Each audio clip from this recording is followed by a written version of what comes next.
Traffic acquisition channel অথবা campaign, কোন campaign থেকে আমার ট্রাফিকগুলো আসছে, সো এটাকেও আপনি মেজার করতে পারবেন বা দেখতে পারবেন।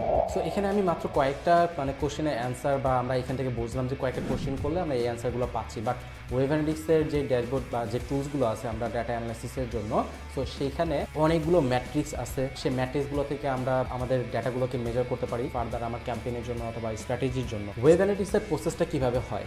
বেসিক একটা প্রসেস আছে AMAT, অর্থাৎ acquisition, measurement, analysis of Trends, testing and improve. এর পরবর্তীতে আরও একটা অ্যাডভান্স লেভেলের ওয়েব অ্যানালিটিক্সের প্রসেস আছে।